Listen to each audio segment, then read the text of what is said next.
Back to the ball game.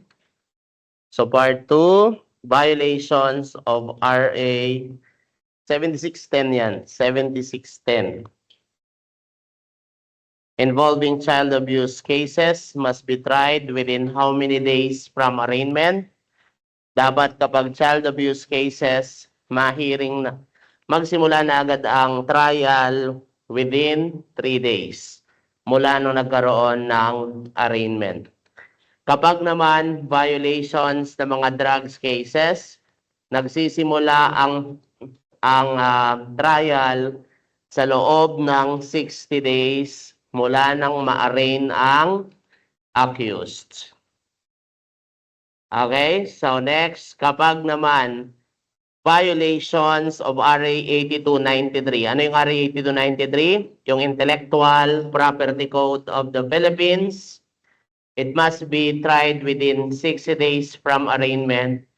Pero yung decision, dapat mailabas yung decision mula nang dineklara ng korte na submitted na yung case for decision, dapat mailabas ang decision sa loob ng 30 days. No? Sa ibang mga cases, pinag-aralan nyo sa Rules on Criminal Procedure, yung ibang cases dapat mailabas sa loob ng 90 days yung decision, within 90 days. Pero kapag intellectual property code cases, within 30 days. So next, Christian committed 5 counts of rape, penalized by reclusion perpetua per count. The threefold rule, what is the proper penalty to be imposed? So kapag perpetua, reclusion perpetua, that is 40 years. Times 5 counts is equals to 200 years. Ipapataw mo ba yung 200 years? No, kasi ang sabi ng threefold rule is times 3 lang ng maximum 120 years. Ipapataw mo ba yung 120 years? No, kasi in no case dapat hindi lalambas ng 40 years. Oh. Okay, next. Question number 5. Suppose you were charged of 20 counts of estafa with a penalty of arresto mayor per count. Applying the threefold rule, what is the proper penalty to be imposed? So kung ang arresto mayor ay ang maximum ay 6 months times 20 counts is equals to, cannot be, 6 times 2. 120, tama ba? 6 months times 10 months, 60 months, 120 months. Ilang years ang 120 months? Ilan? 10 years, correct? Tama ba? Kasi ang 12 months, 1 year. So ang 110 years nga. Ikukulong mo ba ng 10 years? Ikaw, makukulong ka ng 10 years? Yes or no? 20 counts ng estafa, yung kaso mo. Ang maximum ng isang count, 6 months. Iko-convict ka ng 120 months. Makukulong ka ba ng 120 months or 10 years? Yes or no? Yes, para sira ang buhay nyo. Diba times 3 lang lagi? Equivalent to 18 months o 1 year and 6 months. Ay, hindi yan. Times 3, threefold rule.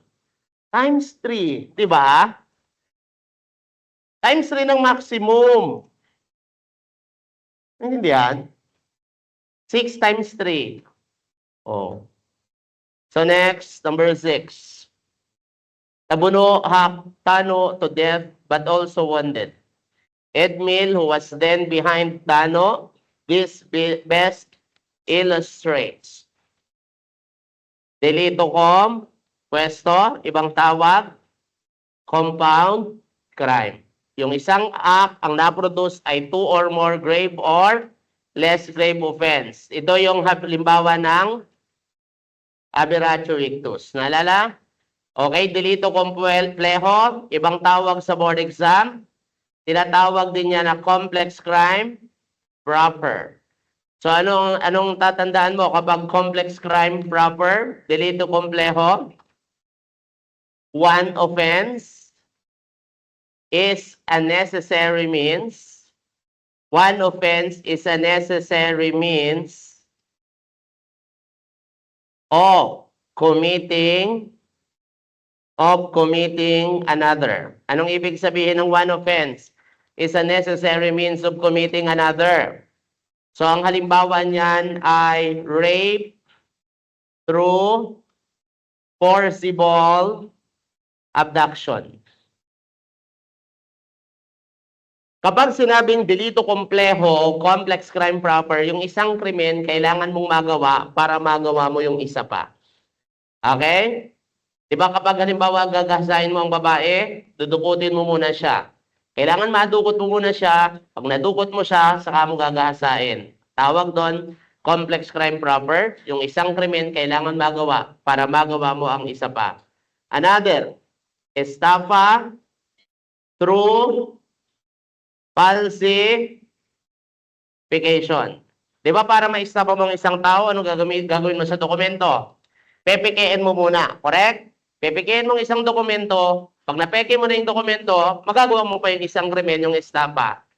Naintindihan? Complex crime proper, delito complejo. Continuous crime.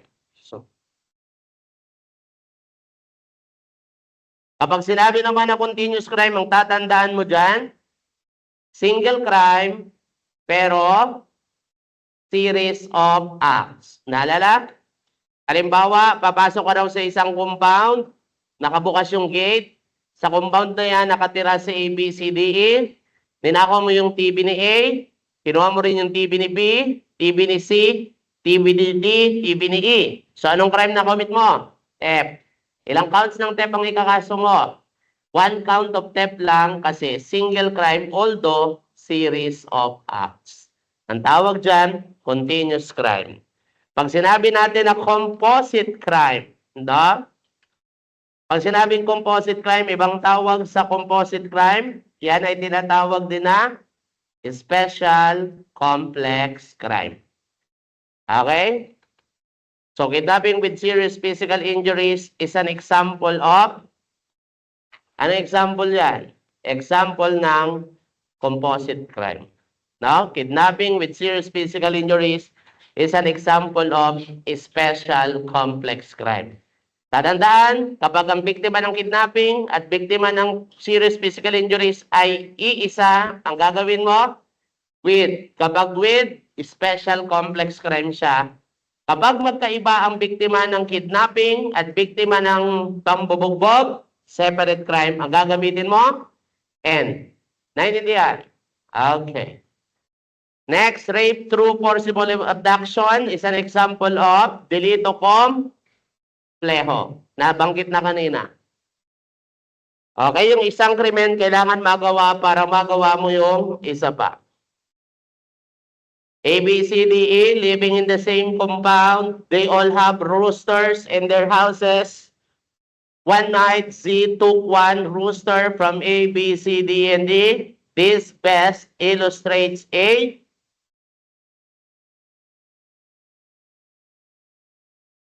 continuous crime. Naalala? Yung single act pero series of single crime pero series of acts rather.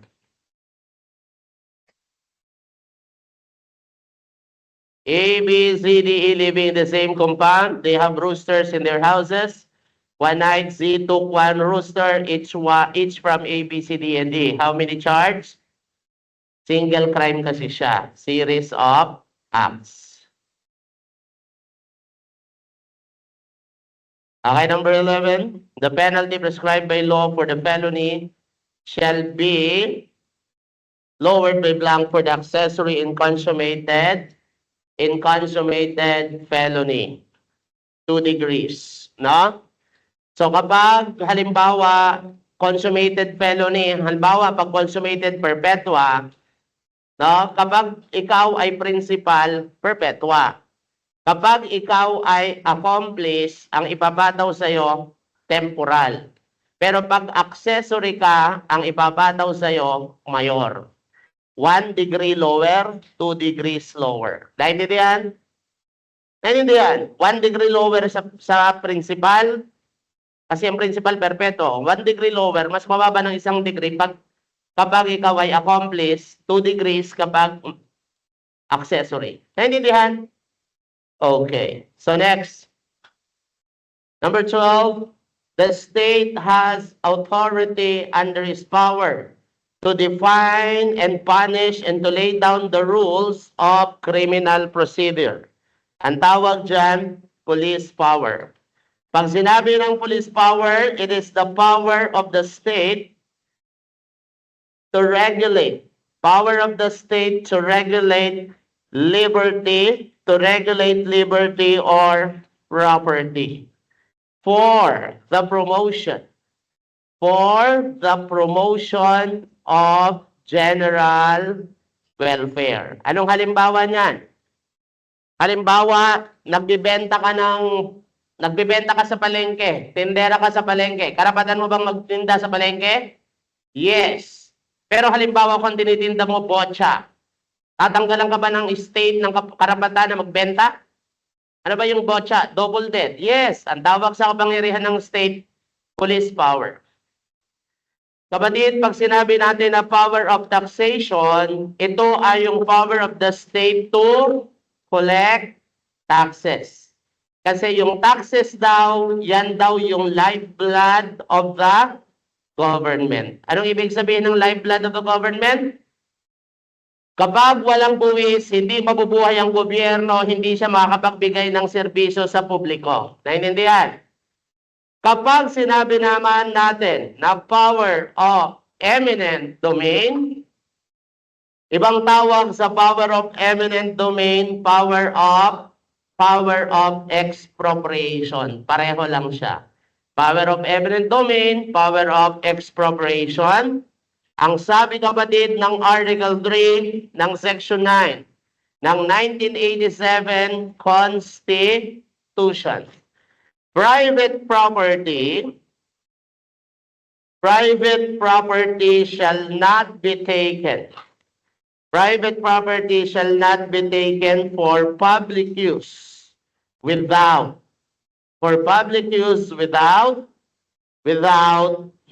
just compensation. Anong ibig sabihin? Yung private property daw, hindi pwedeng kunin basta-basta kung walang payment ng just compensation. Anong halimbawa niyan? Halimbawa, ito yung mansion ni A. Magkanong halaga niyan? 100 million. Ang sabi ng state, masyado nang masikip ang mga kalsada dito sa Manila, sa Recto. Kaya kailangan nang mag-extend yung kalsada hanggang dyan. So madadaanan itong mansion ni A. Ang sabi ng power of eminent domain, A, sa ayaw at sa gusto mo, kukunin ng state yung property mo to promote the welfare of the majority. Ibig sabihin, para i-promote yung nakabutihan ng higit na nakararami, kung kinakailangan kunin ng state yan, para maisakatuparan yung road widening, sa ayaw at sa gusto mo, wala kang magagawa. Kukunin niya ng state. Ang tawag dyan, power of eminent domain, power of expropriation. Pero, ang sabi, hindi pwedeng kunin ng walang just compensation. Kung ang halaga ng property ay 100 million, kailangan bayaran niya ng state. Naintindihan? Sa ayaw at sa gusto mo, kukunin yan. Pero dapat babayaran ka ng just compensation. Ang tawag doon, power of eminent domain, power of expropriation. Naintindihan? 13. A term of international law which signifies the immunity of certain persons who, although in the state, are not amenable to its laws. Anong sinasabi niyan? Katulad yan kapatid ng mga tinatawag natin na mga diplomatic representatives. Katulad ng mga ambassadors. Tandaan sa board exam, kapag daw sila ay gumawa ng krimen na merong kinalaman sa performance ng kanilang function, ang isasagot mo sa board exam, sila ay exempt. Ang tawag sa principle na yon, exterritoriality. Okay, next. 14.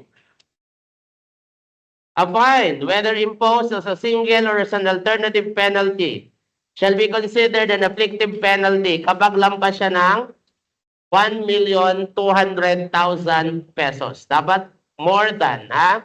Exceeds. Ibig sabihin, more than 1.2 million pesos, yung fine ay afflictive. Para yung fine ay maging correctional, yung fine dapat ay 40,000 to 1.2 million pesos. Para yung fine ay maging light, less than 40,000 pesos. Okay? So yung fine, less than 40,000, light siya. Correctional siya pag 40,000 to 1.2 million. Pag more than 1.2, afflictive. Okay. Next. 15. Which among the following statements is correct? Is incorrect? Alin ang hindi tama? So, light felonies are punishable only when consummated. Tama? So, yung light felonies, yes. Light felonies committed against person's property, yes. Anong ibig sabihin yan? Ganito yan. Kapag yung light felony ay crime against person, kapag yung light felony ay crime against property, attempted, prostrated, consummated, always liable. Naalala? Article 7. Pero, kapag yung light felony mo ay hindi person, hindi property, liable ka lang kapag consummated. Kapag attempted at prostrated, yung other crimes, naalala sa Article 7? O sige, illustrate ko para maalala.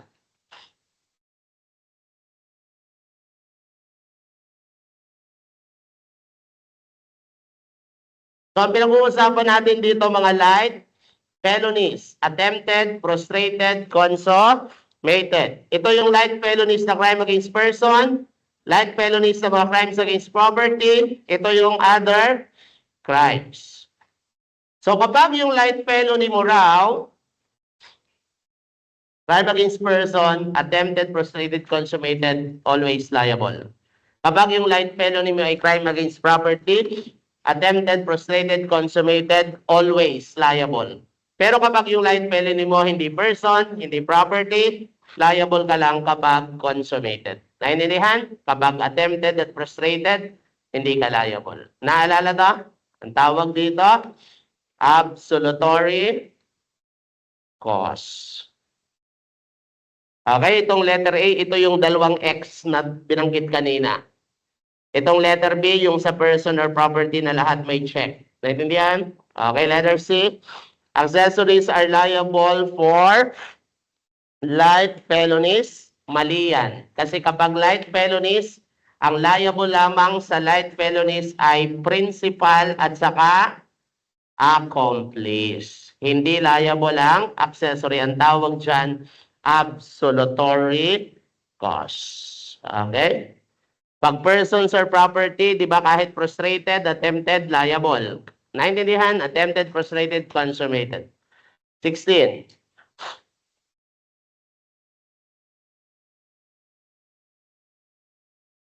Okay, 16.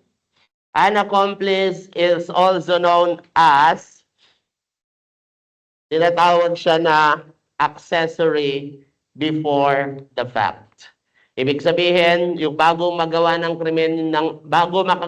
krimen si principal, may naging role ka na nakakatulong kay principal. So, accessory before the fact. So, letter D. Letter A rather. Letter A, sorry. A. 16 is A. 17. ABC decided to rob a bank. Suddenly, they realized that they had no vehicle. They got a taxi and informed the taxi driver. D and offered him 15%. Taxi driver agreed. They searched for a lookout and saw the balut vendor E, who also agreed. What are the criminal liabilities of A, B, and C? Kasama ba sila sa pagpaplano? Yes, ang nagplano sila. So, pag sila yung nagnakaw, ang tawag sa kanila, principals by direct participation. What is the liability of taxi driver D? Accomplish siya kasi hindi siya kasama sa pagpaplano, correct? So, nag-cooperate sila by simultaneous act. Okay? So, 19. What is the liability of the balut vendor? Ganon din ang naging role niya, di ba? By simultaneous act. Maglo-look out siya. Accomplice. Pero kung ang tanong sa board exam, si ABC kasama si taxi driver at si balut vendor, nagplano sila, pero ganun pa rin ang role nila. Yung tatlo papasok, yung isa look out, yung isa sa getaway vehicle. So lahat sila magiging principals by direct participation kapag kasama sila sa plano. Because in conspiracy, the act of one is the act of all. Kahit minor lang ang participation. Nakita ang pagkakaiba. Pag kasama sa plano, pare-pareho sila. Pero kung hindi ka kasama sa plano, accomplice ka. Okay? So next, 20. A, by deceit, took a diamond ring of his friend B. Afterward, she went to see who has a pawn shop. She informed C that it was swindled and offered it a very low price. C displayed it in the store. What crime is committed by A?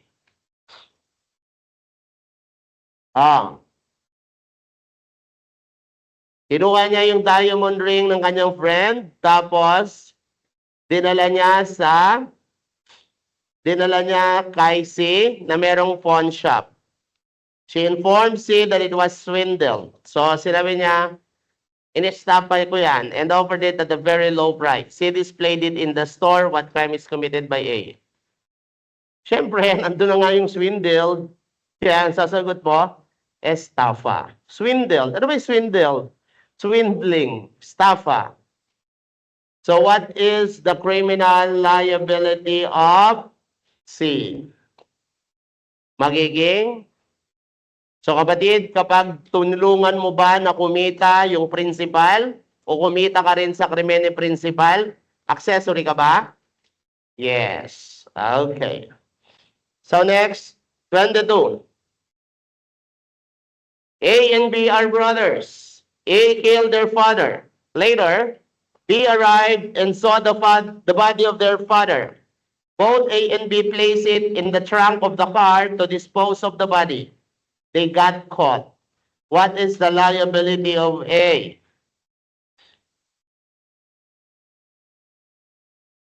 Si A ba ang pumatay? Pag ikaw ba ang pumatay, direct participation ka? Yes, ikaw mismo yung gumawa ng krimen. What is the liability of B? If A ni, tumulong siya na itago yung krimen. Tama? Tumulong ba siya? Okay, accessory ba siya?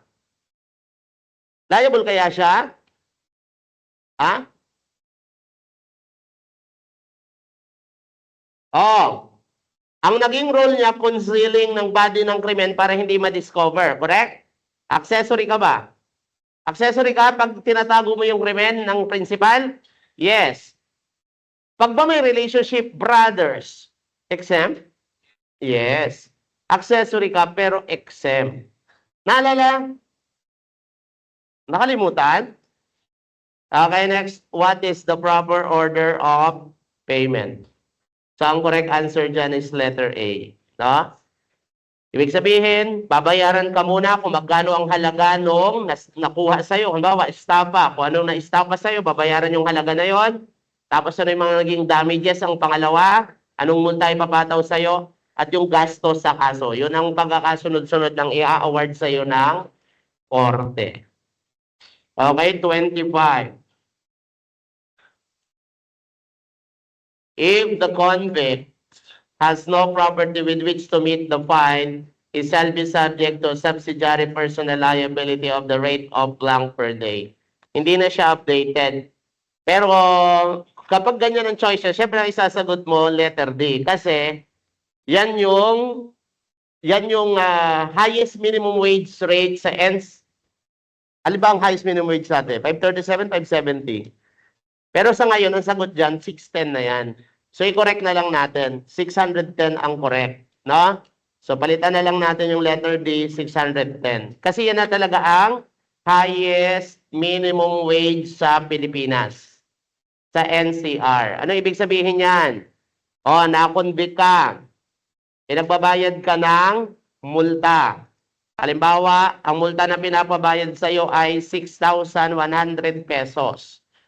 So, kung wala kang pambayad ng multa, makukulong ka na lang. Ang tawag doon, subsidiary imprisonment. So, magkanong babayad per day? 610 per day. 6,100 divided by 610 pesos. Ilang days ka makukulong? 10 days. Ang tawag doon, subsidiary imprisonment. Sa isang araw na makukulong ka, 610 pesos ang katumbas. Kung 6,100 ang pinapabayad mo, 10 araw ka makukulong, yun yung subsidiary imprisonment mo. Okay, next. So, binago ko na 610 ang correct kasi yan na yung bagong minimum wage. So, 26. Harold and Elsa were married in the Philippines. Harold took Master of Laws in the United Kingdom and met his former girlfriend Jane. They renewed their friendship and finally decided to get married. Elsa heard about the marriage and secures a copy of the marriage contract in UK. Elsa filed a case of bigamy against Harold in the Philippines. What characteristics of Philippine criminal law is applicable in this case? Territoriality. Remember, ang batas daw ng Pilipinas ay nag-a-apply lamang sa mga krimen na nangyayari within the Philippine territory. So kung yung pagbabakasalang pangalawang beses ay nangyari sa UK, hindi mag-a-apply ang batas ng Pilipinas. Naintindihan? Nagkakaintindihan pa? Okay, so next 27. The conduct of wife Vilma aroused the ire of her husband, Luis. Incensed with anger almost beyond his control, Luis could not help but inflict physical injuries on Luis. Moments after Luis started hitting Vilma with his fists, the latter suddenly complained of severe chest pains. Luis, realizing that Vilma was indeed in serious trouble, immediately brought her to the hospital. Vilma died of heart attack, and it turned out that she had been suffering from a lingering heart ailment. What crime, if any, is committed by Luis? Pag-asawa mo ang napatay mo, ang sasagot mo, parricide. Correct? Okay.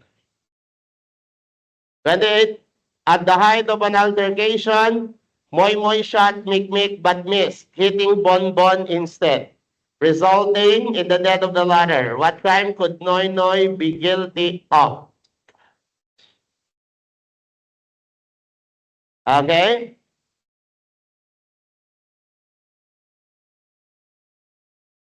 Homicide, with attempted homicide. So bakit? Aberratio ictus siya. Tama? Hindi ba siya aberratio ictus? Aberratio ictus siya. Moy shot Mikmik, pero ang tinaman si Bonbon. Namatay si Bonbon. Oh. Tama? Hindi ka gagamit ng attempted murder kanina kasi ginamit natin eh. Eh kasi may qualifying yun. May evident premeditation kaya naging attempted murder kanina. Ito, walang qualifying. Kaya attempted homicide. Naintindihan? Okay. So next, 29.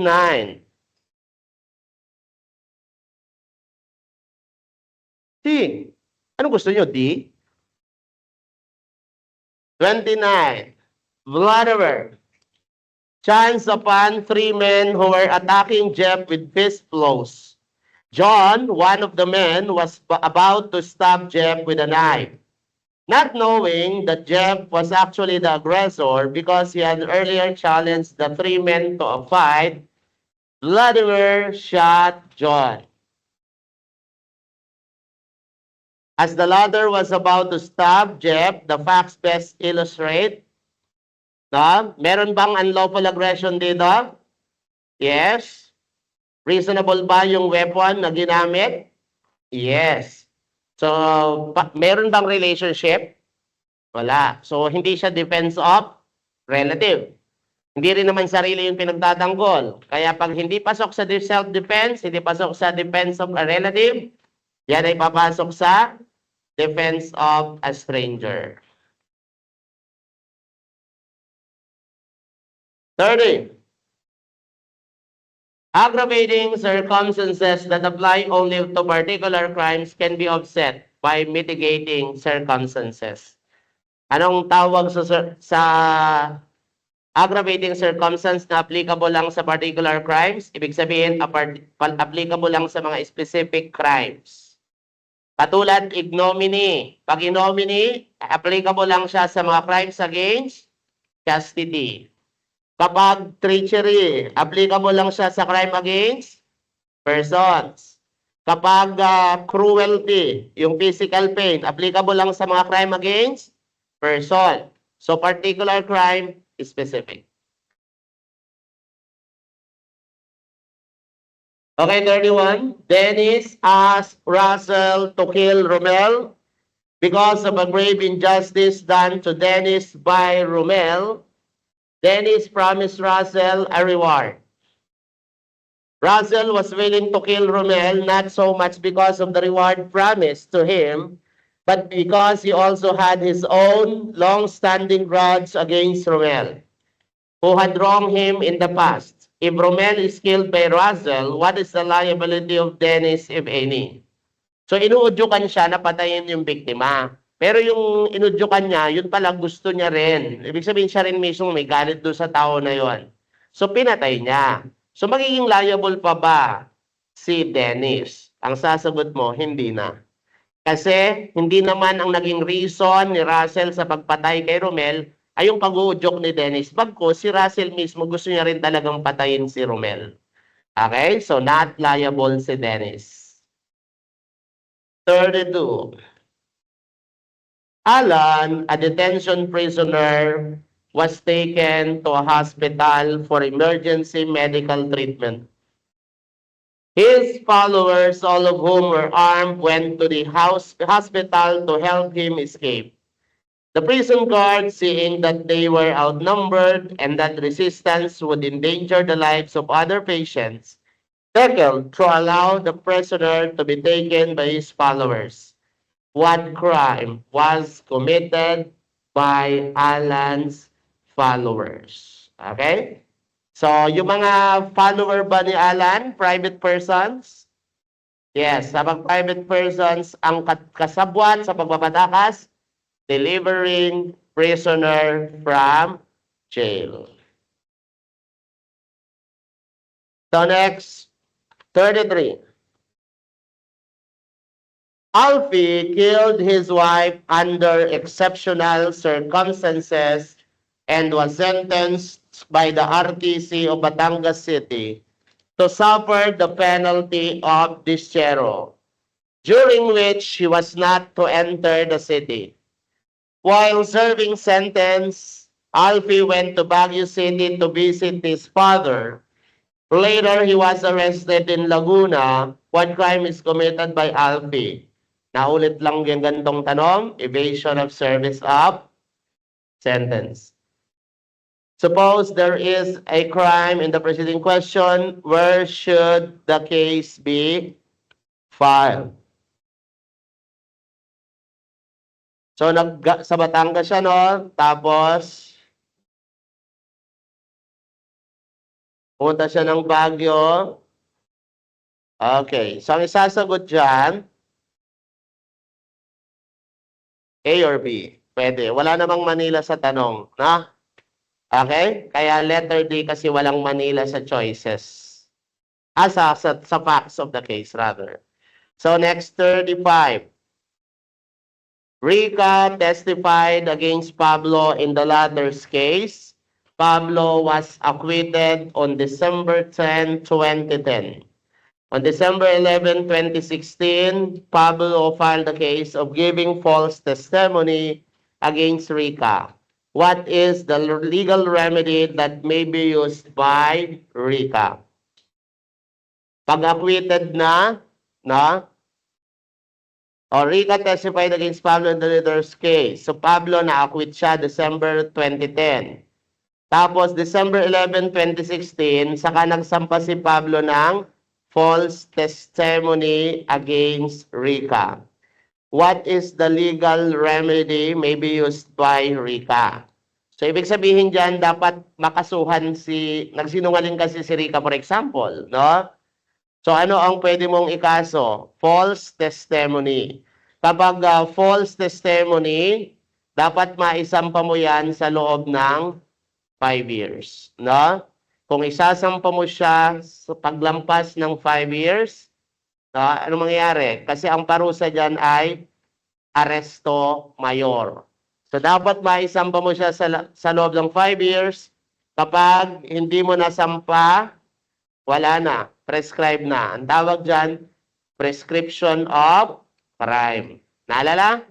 Okay. Pag prescribe na, ang gagawin mo? Motion to quash. Yan yung letter. Anong letter yan sa motion to quash? Yan yung letter G. Criminal action is extinguished.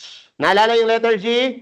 Sa letter A, B, G, I, sa motion to quash, yung apat na importante, yung letter G yun ang prescription of crime, prescription of penalty. Okay? So, sasagot natin sa number 36, prescription of crime. Ibig sabihin ng prescription of crime, dapat sa loob ng 5 taon na isampa ang kaso. Kung lumampas na 5 taon, hindi pa nasampa, wala na, finish na, prescribed na. Prescription of crime. 37. Prior to the issuance of the rule on the use of body-worn cameras in the issuance of warrants, who among the following may issue a search warrant that may be used and served anywhere in the Philippines in certain cases? Pwede yan sa mga drugs cases. Like for example, yung executive judge ng Manila, siya yung nag-issue ng search warrant para i-search yung sa drugs cases sa Zamboanga.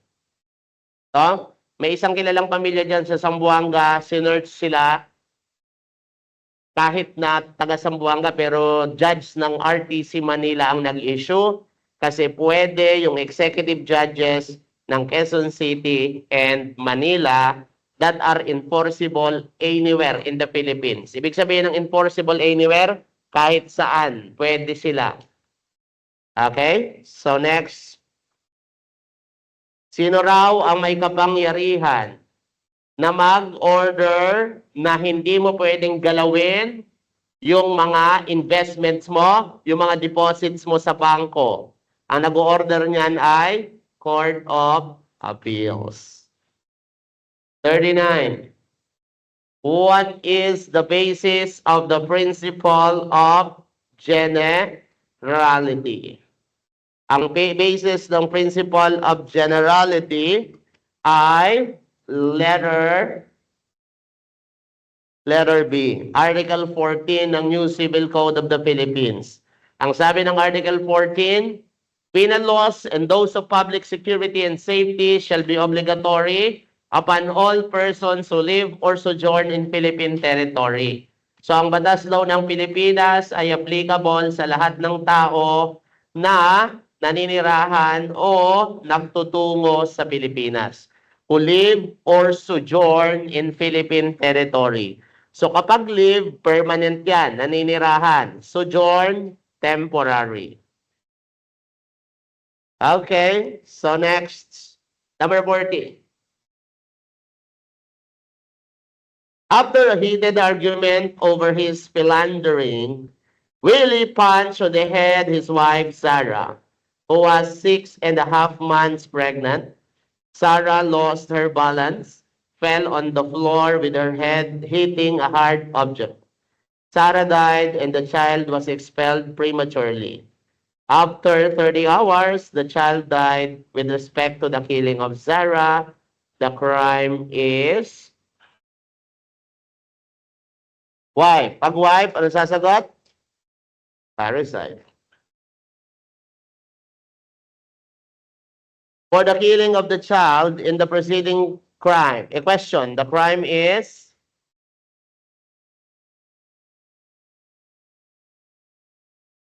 Anong nangyari ba sa bata?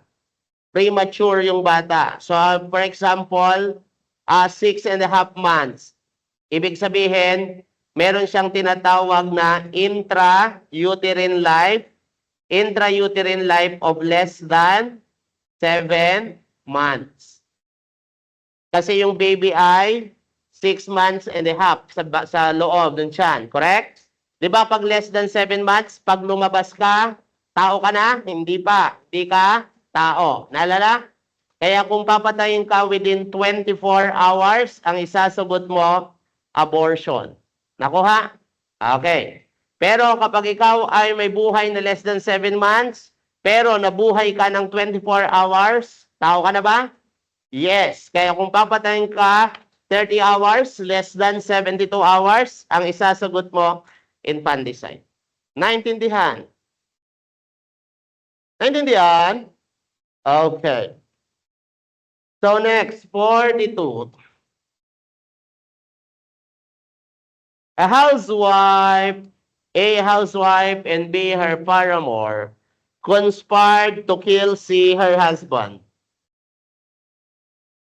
A and B bought palabok and mixed it with poison. A gave the food with poison to C, but before C could eat it, D, her legitimate father, and E, her legitimate son arrived. C, D, and D shared the food in the presence of A, who merely watched them eating. C, D, and D died. What crime did A commit?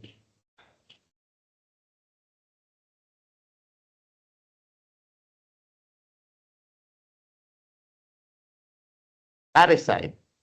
Multiple parricide. Mga blood, may blood relationship sa lahat ng 'yon.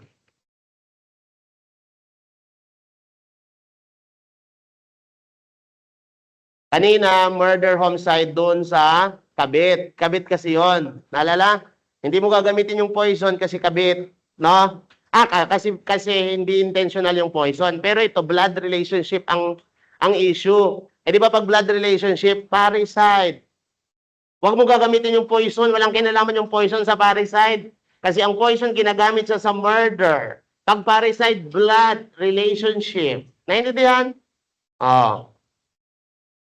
Okay, next. Ang ingay ng mga walang iyang mga ambulance. Dapat last week pa yan dinala para hindi nagmamadali. Okay, next. In connection. In connection with the preceding section, what crime was committed by B in killing C? Si B, kabit, husband, poison, murder.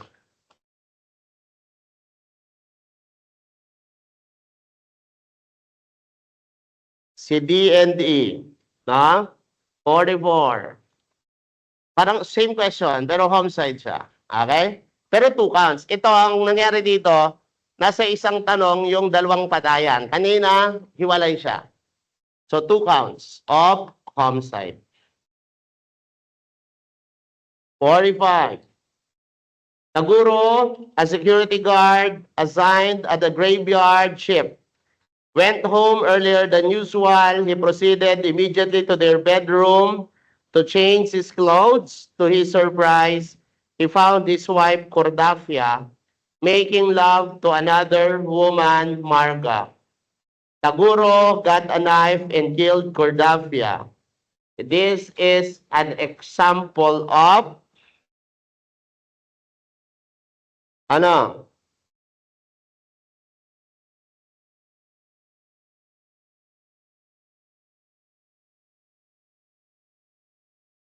Parricide. Bakit siya hindi death under exceptional circumstance? Parehong babae to. Nakita? Di ba pag death under exceptional circumstance, yung asawa mo naabutan mo nakikipagtsuktsakan sa ibang lalaki o kaya yung babae, yung lalaki nakikipagtsuktsakan sa babae. Ito babae. Pwede ba yon? Hindi siya applicable. Cordapia Marga, another woman. Kaya siya ay parricide. Oh, tama kayo? Tama kayong sagot? Kasi pag nagsasagot, iisiping mabuti yung facts. Okay, 46. Anti-hazing law requires that before hazing or initiation rites may be performed, notice to the school authorities or head of organizations shall be given blank days before the conduct of such rites. 7 days before magkaroon ng initiation rites. 47. Ara boarded the taxi on her way home from a party because she was already tipsy. She fell asleep. Lloyd, the cab driver, decided to take advantage of the situation and drove Ara to a deserted place where he raped her for a period of 5 days. What crime? Kapag ang biktima ng pangingidnap at biktima ng panggagahasa ay iisa, with. Okay, next. While A, B, C, and D were robbing a bank, policemen arrived. A firefight ensued between the bank robbers and the responding policemen, and D was killed. With respect to the death of D, what crime did A, B, and C commit? Basta ang pagpatay ay naganap dahil sa robbery o habang may nagrarabi, huwag magsikantot. Ang laging isasagot, robbery with homicide. 49. It has the same effect as mitigating circumstance. Extenuating circumstance. Saan siya applicable? Diba applicable siya sa abortion? Applicable siya sa infanticide kapag ginawa na yan, ang purpose ay to conceal dishonor. Naalala? O kaya sa adultery, kapag ikaw ay inabandon na ng husband mo. Nung inabandon na ka ng husband mo, nakipagtsuktsakan ka sa ibang lalaki. Liable ka pa rin sa adultery pero liable ka pa rin. No? Liable ka pa rin pero mitigating extenuating. Naalala? Okay. 50. It is a remedy available to any person whose right to life, liberty, and security has been violated or is threatened with violation by unlawful act or omission of a public official or employer of a private individual or entity. Okay? So, tatandaan nyo sa board exam, kapag daw ang iyong right to life, right to liberty and security ay threatened. Ibig sabihin, nasa panganib ang buhay mo, ang kalayaan mo at ang seguridad mo. Kasama dyan, kapatid, yung mga tinatawag natin na extrajudicial o extra-legal killing. Ang kukunin mo na remedy, writ of amparo. Okay? Tatandaan mo sa board exam. Halimbawa, ikaw ay isang aktivista. Alam niyo yung aktivista? Yung aktivista, yung mga kalaban ng gobyerno, yung mga laging nagrarally. Halimbawa, aktivista ka, pero kahit saan ka magpunta, sa office, sa school, sa palengke, kahit saan, napapansin mo lagi kang may nakasunod na mga sundalo, lagi may nakasunod na militar. Under surveillance ka ng mga sundalo militar. Nasa panganib ba ang buhay mo? Yes, kasi hindi normal na kung saan ka magpunta, may kasunod kang pulis, may kasunod kang sundalo, hindi yun normal. So, nasa panganib ang iyong right to life, liberty, security. Ang gagawin mo, pwede kang pumunta sa RTC. Kung ayaw mo sa RTC, pwede sa Court of Appeals. O kaya ay sa Supreme Court, magpa-issue ka ng writ of amparo. Nakuha? Okay, kailan ka naman sasagot ng writ of habeas data? Tandaan ha, 1,000 stars yan sa board exam. Kapatid, sa board exam, definition din yan. Makikita mo, right to life, liberty, security. Pero, para hindi ka malito sa board exam, at tatandaan mo, at pag writ of habeas data, ang hahanapin mo yung word na privacy. Privacy in your right to life, privacy sa liberty mo, privacy sa security. Halimbawa, yung mga pulis, mga sundalo, pumapasok ng opisina mo, pumapasok ng bahay mo. Anong ginagawa nila? Bubuklat sila ng mga computer files mo, mga dokumento, so yung privacy ng buhay nyo, ng liberty at security nyo, ang kukunin mo sa RTC, Court of Appeals, Supreme Court, writ of habeas data. Siyempre, makikita mo rin dapat yung word na data o kaya ay information. Yan lang ang tatandaan mo ha. Basta makikita mo yung mga words na yan, ang sasagot mo, rate of habeas data, 1,000 stars yan sa board exam. Okay? Rate of kalikasan, kailan mo yan kinukuha? Halimbawa, ito ay yung kapitbahay natin, pabrika ng nagbubuga ng maruming usok. Nagtatapon sila ng langis dyan sa ilog. Nasa panganib ba ang kalikasan? So, ang kukunin mo naman, rate of kalikasan para mautos ng Supreme Court, ng Court of Appeals or RTC na ma-stop yung operation na yun. Rate of kalikasan. Kailan ka sasagot ng rate of habeas corpus? So, kapag sinabi natin, kapatid, na rate of habeas corpus, ang ibig sabihin ng writ of habeas corpus is a writ to produce the body. Okay. Halimbawa, si A na-aresto. Saan siya dadalhin? Diba? Dadalhin ka sa nearest police station or jail. Halimbawa, pumunta kayo sa nearest police station or jail. Anong ginagawa ng police? Ayaw ipakita sa iyo yung kapamilya nyo. Tinatago. So, ang gagawin mo, pupunta ka sa RTC. Kung ayaw mo sa RTC, pwede sa Court of Appeals o kaya ay Supreme Court, magpa-issue ka ng writ of habeas corpus. Writ to produce the body. Para ilabas yung kamag-anak nyo na naaresto. Naintindihan? Okay, ano pa? Halimbawa, si A, siya ay nag-serve ng sentensya sa bilibid. Ilang taon yung sentensya niya? 10 years. Kapatid, nakulong si A sa bilibid more than 10 years na ayaw pa rin siyang palabasin ng Bucor. Anong gagawin ng kapamilya ni A? Pumunta sila sa RTC, Court of Appeals, Supreme Court, pwede silang magpa-issue ng writ of habeas corpus. Naintindihan? Ganon din ang writ of habeas data. Pwede yan sa RTC, pwede sa Court of Appeals, pwede sa Supreme Court. Pero tatandaan nyo kapatid, hindi pwedeng sabay-sabay. Kasi ang tawag doon, forum shopping. Pipili ka lang ng isa. Naintindihan? Ano ang tawag sa exercise of jurisdiction na kung saan pwede kang mag-file sa RTC, pwede sa Court of Appeals, pwede sa Supreme Court. Yung lahat sila may jurisdiction. No? Ang tawag dyan ay concurrent jurisdiction. Ibang tawag dyan sa board exam, tinatawag din yan na confluent jurisdiction. Ibang tawag, pwede ring tawagin yan na coordinate jurisdiction. Remember, pwede rin dito ang petition for certiorari.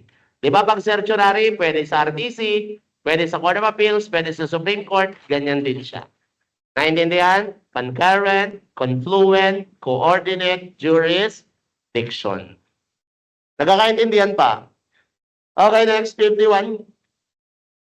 If an information was filed in the RTC Pasay City charging an accused with homicide, he was arrested in Caloocan, in what court may he apply for bail? Okay? So, kapag daw, kapatid, may kaso ka sa RTC Pasay, homicide ang kaso mo, naaresto ka sa Caloocan, syempre sa Caloocan ka ikukulong kasi yun ang nearest police station or jail. Correct? Tama ba? Yes. So, saan ka raw pwedeng magpiyansa? Pwede ka raw ba magpiyansa sa RTC Pasay kung saan pending ang kaso mo? Yes. Pwede. Correct? Okay. Nakakulong ka sa Caloocan. Pwede ba sa Caloocan ka na lang magpiyansa? Yes. Pwede. Paano kung walang available judge sa RTC Caloocan? Di pwede sa Metropolitan Trial Court ng Caloocan. Basta yung bail ay pasok sa tinatawag na matter of right. So, answer dyan is letter D. Nakuha? Naintindihan? Okay, next. 952. It is the duty of a party to go forward with the evidence to overthrow prima facie evidence established against him. Okay, so yan ay definition ng burden of evidence. 53. A tombstone may be offered and admitted in evidence as, alam yung tombstone? Alam yung tombstone? Lapida. Alam niyo yung lapida? Oh, nakakita na kayo yung lapida. Okay, ano siya? Pwede mo ba siyang magamit as object or documentary? Tandaan sa board exam, pwede siyang gamitin na object evidence kapag ang gusto mong patunayan ay to prove its existence. Ibig sabihin, para gusto mong patunayan na merong lapida si A, to prove its existence, gagamitin mo siya bilang object evidence. Pero, kung ang purpose mo sa pagpipresenta ng lapida ay to prove its content. Di ba sa lapida may mga nakasulat doon? Petsa ng kapanganakan, petsa ng kamatayan, di ba nakalagay doon? Okay, kalbawa, yung nilalaman ng lapida, kung ano nakasulat sa lapida ang gusto mong patunayan to prove its content, gagamitin mo naman siya as documentary evidence. Kaya ang isasagot mo, pwede siyang object, pwede siyang documentary. Okay, next, 54. A is the child of the spouses H and W. H sued his wife W for judicial declaration of marriage. In the trial, H testified over the objection of W. Is the objection correct? Okay? Nullity of marriage, civil case. Pwede bang mag-testify ang asawa laban sa kanyang asawa sa civil case? Ang rule na ina-apply dito yung anong rule natin yon? Disqualification by reason of marriage, no? Naalala pag disqualification o kaya yung husband and wife privilege, ang exception nun, pwede bang mag-testify ang asawa laban sa kanyang asawa kapag mga civil cases? Yes. So, hindi siya applicable. Letter A. Hindi mo may invoke kasi civil cases. 55. A was accused of having raped B. The court required A to put on a pair of short pants allegedly left by him at the crime scene. The pair of short pants which fits the accused well is direct evidence. 1,000 stars yan sa board exam. Ibig sabihin, may naiwan na shorts sa crime scene. Rape case. Pinasuot sa kanya, nag-fit sa kanya. Magagamit bang ebidensya yun sa kanya? Yes, bilang direct evidence. Letter A. So next, 56. When to make an offer of an object evidence, kailan ka nga mag-o-offer ng object evidence? After ng presentation ng testimony ng witness, testimonial evidence. After. 57. 1,000 stars yan sa board exam. In an action to recover paid in settlement of an account in stock transactions, plaintiff is bound by his own testimony that the transactions were gambling transactions so as to preclude recovery by him. This illustrates a prima facie evidence. Pag sinabing prima facie evidence, ito yung hindi mo na mahirap ipaliwanag, mahirap nang kontrahin, mahirap nang baliktarin. So, letter A. So, 58, in error in person A, the applicable provision for purposes of imposing the penalty is Article 49 ng Revised Penal Code. Ang ipapataw mo raw na parusa ay penalty for the intended crime in its maximum period. Okay, so letter B. 59. In aberratio ictus, the applicable provision for purposes of imposing the proper penalty, di ba kapag complex crime, ang ipapataw mo naman na parusa ay penalty for the most serious crime in its maximum period. Yan ang pagkakaiba. Okay, sa 58, penalty ng intended crime in its maximum, 49, penalty ng intended crime in its maximum period. Sa 48, penalty ng most serious crime in its maximum period. Okay na?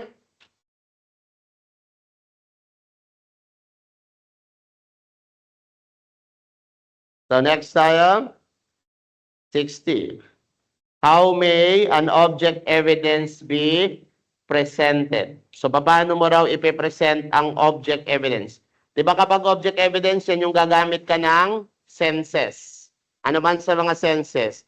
I-exhibit mo ba siya? I-examine o titingnan? Yes, ginagamit ka ng senses sa tatlo na yan, correct? Kaya, all of the above. 61. Who was the last appointee of President Duterte in the Supreme Court? Ha?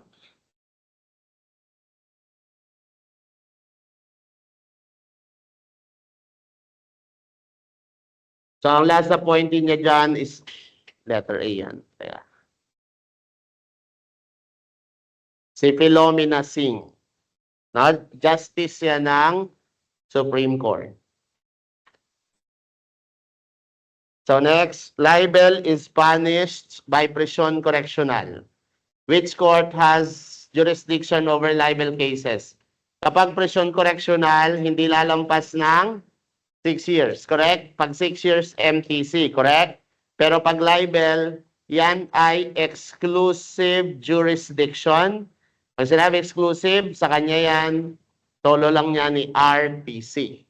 So kahit na yung libel ay hindi lampas ng 6 years, pero ang may exclusive jurisdiction sa kanya, RTC. Okay, next. 63.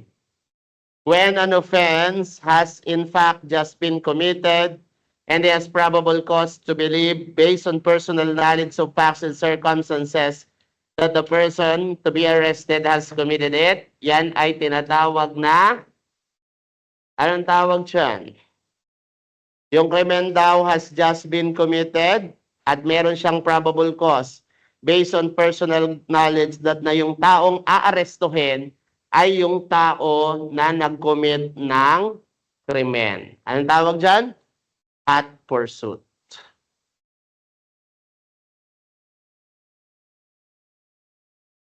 Okay, the law on recognizance. Ano nga yung recognizance? Yung recognizance, yan yung wala kang ibibigay sa korte, walang pera, walang titulo, laway lang. Paanong laway lang? Bawa, si mayor, si kapitan, o your honor, kami po ang bahala sa kanya. Dadalhin po namin sa korte pag kailangan ng presensya niya. So laway lang ng mga tao na yun na kilala ng korte or kilala sa lipunan nyo. Ang tawag doon, recognizance. No? Kailan pwede ang recognizance? Yung recognizance ay kapag violation ng mga ordinances. Kapag ang kaso mo ay may parusa na hindi lalampas ng aresto, mayor, o ang multa ay hindi lalampas ng 2,000, pwede ang recognizance under Republic Act number 6036. 65. Which of the following has the authority to issue hold departure order?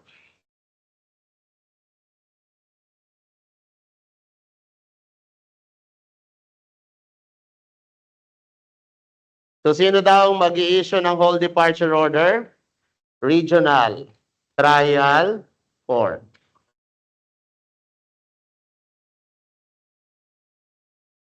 So, next 65. Which hold departure order is valid within blank days from the date of the issuance unless sooner terminated? Bakit days? Years dapat. Years. Na? Hindi siya days ha. It should be years. It's valid within 5 years. So next, years. 67. Watch list order is valid within blank days from the date of issuance unless sooner terminated or extended. So correct yan na days. That is 60 days. 68. Within blank. From the failure of the accused to appear in person as required, the bondsman, without T, must produce the body of the principal and explain why the accused did not appear before the court when required to do so.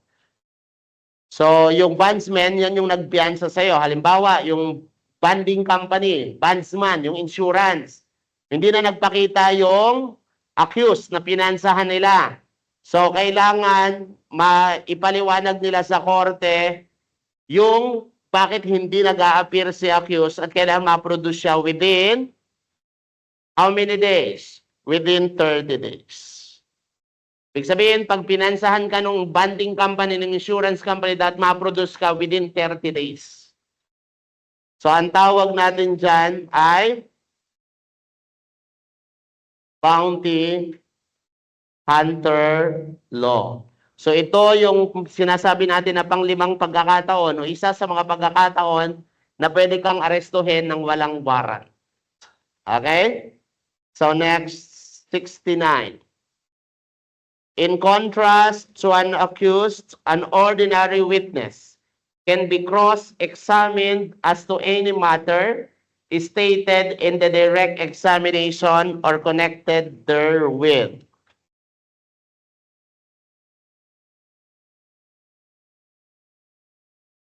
Okay, ang tawag dyan, English rule.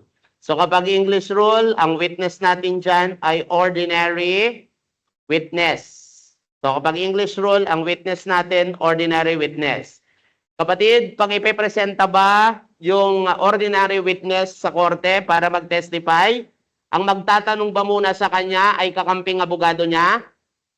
Yes. Ang tawag doon, pag tinatanong siya ng kakamping abogado, direct examination. Correct? Okay. Pag tapos na yung kakamping abogado sa direct, kalaban naman ang magtatanong ay cross-examination naman ang tawag doon. Correct? Kapatid, pag sinabing English rule, ano raw ang mga dapat itanong ng kalabang abogado kay witness? Kapatid, ang pwedeng itanong sa kanya kahit ano. Basta may kinalaman sa kaso. Kahit hindi na-discuss sa direct examination, pwedeng itanong sa cross. Kahit hindi na tanong ng kakamping abogado sa direct, pwedeng itanong sa cross. English rule. Ano ang kabaliktaran ng English rule sa cross-examination? American rule. Sino ang witness natin sa American rule? Accused. Kapatid, pag presenta ba siya ng kanyang abogado, ang tawag sa abogado niya na defense counsel, correct? Pag tinatanong siya ng kanyang abogado, ang tawag doon direct examination, correct? Pag tapos na yung defense counsel magtanong sa accused, sa witness, sa accused na witness, sino naman ang next na magtatanong? Fiscal, correct? Pag tinanong ka raw ng fiscal, ang itatanong lang sa iyo ng fiscal ay limitado. Ang tawag sa pagtatanong ng fiscal, cross. Ang itatanong lang ng fiscal ay limitado sa kung ano ang tinanong sa direct. Hindi ka pwedeng tanungin sa cross nang hindi na-discuss sa direct. Naintindihan? Ibig sabihin, pag American rule, ang pagtatanong ng kalaban, limited. Naintindihan? Pero kapag English rule, walang limit. Naintindihan? Naintindihan? Pag American rule, kung anong tinanong sa direct, yun din ang topic sa cross. Pero kapag English rule, kahit hindi na-discuss sa direct, pwedeng itanong sa cross. Naintindihan? Okay. 70.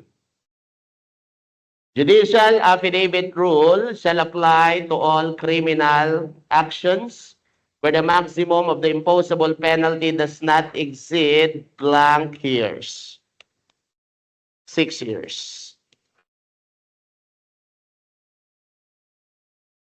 '71. In cases decided by the RTC in its appellate jurisdiction, the appeal shall be via. So, pag mag-a-appeal ka sa RTC papunta sa Court of Appeals, ang gagamitin mo ay Rule 42 ng Rules of Court via petition for review. So 72, brief for the appellant in the Court of Appeals shall be filed within how many days from receipt by the appellant or his counsel of the notice from the clerk of court of the Court of Appeals. So kapag ikaw yung accused appellant, ano ang ipafile mo? Ang tawag doon ay appellant's brief. Saan mo yan pinafile? Sa Court of Appeals. Kailan mo yan ipafile? Ipafile mo yan within 30 days. Mula nang matanggap mo yung order ng Court of Appeals na pinagsasubmit ka accused appellant ng appellant's brief. Okay, 73. An accused appellant not confined in prison can have a counsel de officio if requested by him in the Court of Appeals within blank days from receipt of the notice to file brief, and the rights thereto is established by affidavit. So pwede ka palang mag-request ng counsel de officio sa Court of Appeals pag wala kang abogado. Kailan ka magre-request? No? Within 10 days. Mula nang natanggap mo yung order ng Court of Appeals na pinagsasubmit ka ng appellant's brief. 74. Ilang kopya daw ng appellant's brief ang ipapile mo sa Court of Appeals? 7 copies. 7 copies. 75. Which among the following in the statements is incorrect? Alin daw ang hindi correct? Ang hindi correct dyan is letter B. If a foreign merchant vessel is in transit, use of dangerous drugs is not punishable. Ibig sabihin, halimbawa, yung barko ng Japan papunta ng Manila. Tapos, on the way, papunta silang Manila, gumagamit sila ng dangerous drugs. Punishable sila. Liable sila. Kaya siya mali kasi ang sabi, not punishable. The rest, correct. Correct. Correct. Okay? So next, 76. It is that portion of the acts of the offender where he has no more control of the same. So kapag wala ka ng control, liable ka na. Yan yung objective phase. 1,000 stars yan sa board exam. Kapatid, kapag sinabing subjective phase, ito yung pwede pang magbago ang isip mo. Not liable ka pa kapag subjective phase. No? Kapag objective phase, liable. Kapag subjective phase, not liable. 1,000 stars yan sa board exam. Tandaan yan sa board exam. Okay, next. 77.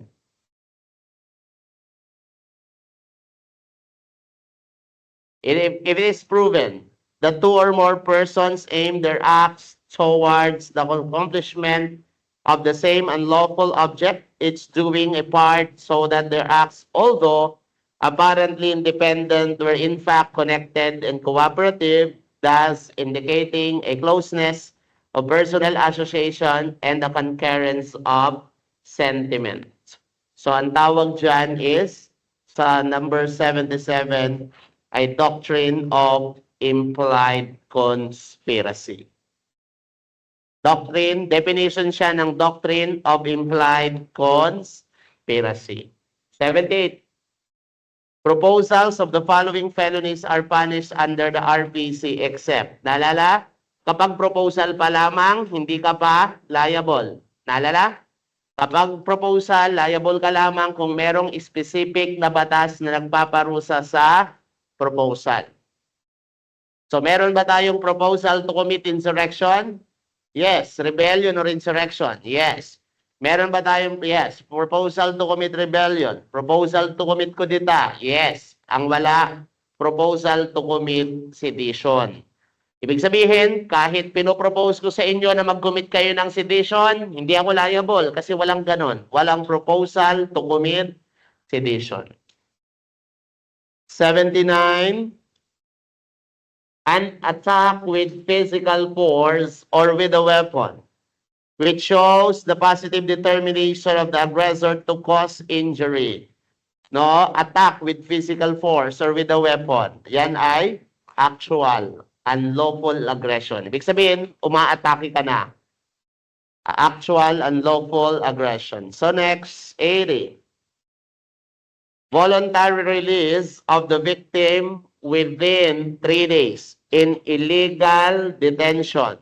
No? Ikaw daw ay voluntary kang pinalaya.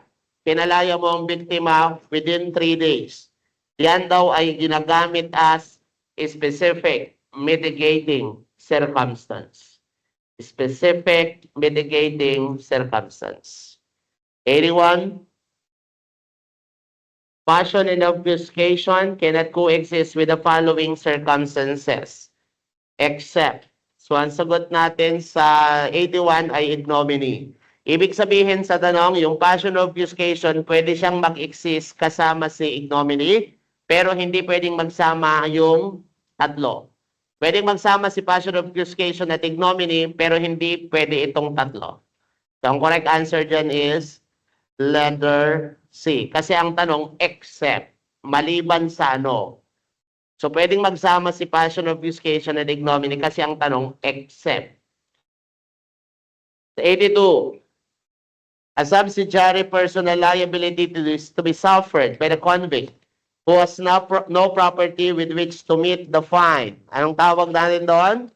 Subsidiary imprisonment o subsidiary penalty. Pareho lang yon. So next, 83. The following are accessory penalties of reclusion perpetua and reclusion temporal. Maliban sa ano? Okay? Merong accessory, ito, maliban sa letter C. So yung letter C, hindi siya kasama sa accessory penalties ng reclusion perpetua at reclusion temporal. 84.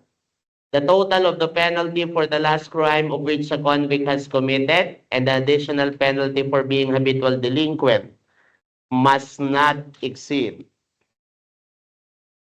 30 years. Kasi di ba, ang ibig sabihin ng habitual delinquency within a period of 10 years. Okay? So, ibig sabihin kung 1980, 1989, tapos 1998, 2007.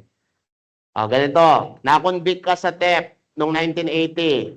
Nakonvict ka sa robbery noong 1989. Pasok ba siya sa within 10 years? 1980, 1989. Pasok sa 10 years? Yes. Robbery, tapos nakonvict ka sa estafa. Pasok? Yes. Oh.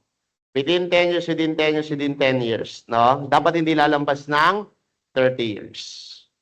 Okay, next. 85. The law.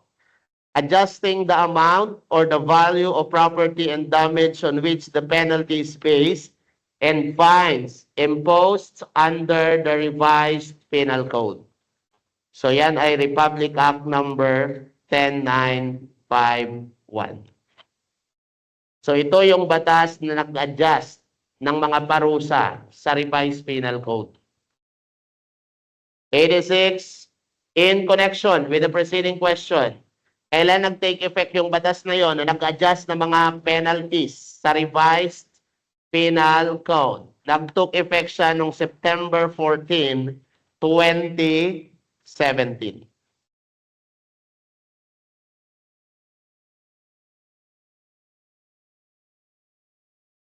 Okay, 87. It is a deficiency of action. Imprudence. Kapag perception, negligence. 1,000 stars yan sa board exam.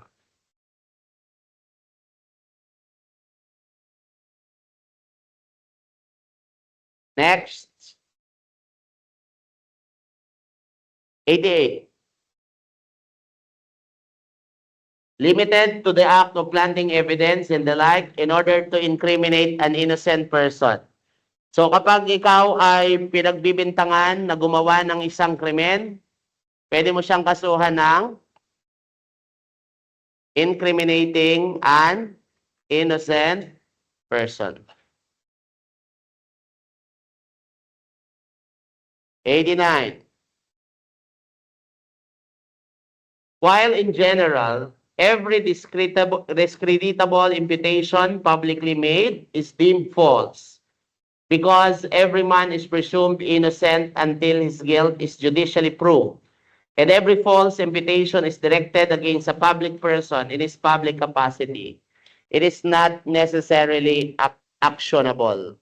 So meron tayong tinatawag na doctrine of fair comment. So that is letter B. Ibig sabihin, yung may kalayaan kang ipahayag kung ano yung saloobin mo. So doctrine of fair comment, hindi ka liable. 90. Defamation in radio interview. So kapag daw ikaw ay nagpa-interview sa radyo at nagsalita ka ng paninirang puri, anong tawag doon? Libel. Kapag radyo, kapag TV, libel. No? Printing, yung dyaryo. Ano pa? Mga exhibition. Exhibition, libel yan. No? Painting. May painting, tapos paninirang puri, libel yon. Slander, ibang tawag, oral, defamation, paninirang puri ng verbal. So pag ang tanong, gumamit ng, anong tawag sa pampalakas? So, sa barangay, yung may, katulad dito, meron tayong anong tawag? Amplifier system. So kapag may amplifier system, halimbawa ako, may amplifier tayo, slander yon. Nakuha? Okay. So next, 91. RA 10655 decriminalized premature marriages. Ano ba yung premature marriages? Kapag namatay ang asawa mo, kapag napawalang bisa na ang kasal nyo, hindi ka raw pwedeng magpakasal babae within 301 days. Dahil kung magpapakasal ka within 301 days, liable ka sa premature marriage. Pero na-decriminalize na siya. Anong ibig sabihin pag na-decriminalize na? Hindi na pinaparusahan pa. No longer punishable. Ibig sabihin, pag namatay ang asawa mo, babae, napawalang bisa ang kasal nyo, within 301 days, pwede ka nang magpakasal. Hindi ka na liable. Nag-took effect siya noong March 13, 2015. 92. CCTV footages ay example siya ng documentary evidence kasi kasama na sa documentary evidence ang photographs. Kapag sinabi daw na photographs, kasama daw dyan yung mga motion pictures or videos, CCTV footages. Okay? So next. 93. In all of the following crimes against chastity, age and reputation of the victim are immaterial, except in blank. Okay? So, hindi kailangan ang age. So, maliban sa ano? Maliban sa consented abduction, kasi kapag consented abduction, ibig sabihin with consent yung biktima. Now, with consent, pero, syempre, minor yung biktima dyan. Yung minor over 12, under 18, kahit na pumayag, minor, liable ka pa rin. So, letter B. 94. When a 14-year-old girl was induced by the accused to leave her home and later was forcibly violated by him, the accused is guilty of 14-year-old girl. So, sumama ka sa akin, no? So, sumama. So, pumayag. Tapos, forcibly violated. Ibig sabihin ng forcibly violated, sinukchak ng sapilitan. So, ang sasagot mo, consented abduction with rape. Anong uri ng complex crime to? Ito ay isang uri ng complex crime proper o ibang tawag, tinatawag siya na delito complejo. Yung isang krimen na abduction ay kailangan mong magawa para magawa mo yung isa pa. Complex crime proper, delito complejo. 95. This is adduced to overcome a prima facie case. No? This is adduced to overcome a prima facie case or letter C. Clear and convincing evidence. 96. The unlawful shipping, loading, or carrying of explosive, flammable, corrosive, or poisonous substance or material in any passenger aircraft operating as a public utility within the Philippines violates, ang tawag doon, anti-hijacking law. Anti-hijacking law. Republic Act 6235. 97. Which among the following sentences may be served at the home of the accused? Alin daw ang pwedeng iserve sa bahay? No? Arresto menor. But as a general rule, saan siya pwedeng iserve? Municipal jail. Pero kapag meron kang karamdaman, pwede ang house arrest. Okay? Arresto menor. So next, 98. A writ issued directly by a judge to a law enforcement officer, especially for the arrest of a person who has been held in contempt, has disobeyed as a pena or has to appear for a hearing or trial. Halimbawa, pinadalhan ka ng summons. Pupunta ka sa ganitong petsa, magkakaroon tayo ng arraignment. Halimbawa, hindi ka pumunta. Anong gagawin ng korte? Mag-i-issue siya ng warrant. Anong uri ng warrant yon? Bench warrant. 99. Order in the examination of an individual witness. 1,000 stars sa board exam. Direct, cross, redirect, recross. So, ang sagot dyan is letter D. Next. Right to be informed of the nature and cause of accusation against the accused. Hornbook Doctrine. Kailan nangyayari yan? During arraignment, pinapaalam sa'yo kung ano ang kinakaso sa'yo. Hornbook Doctrine. Okay? CR break, 5 minutes. Last 50. CR break muna.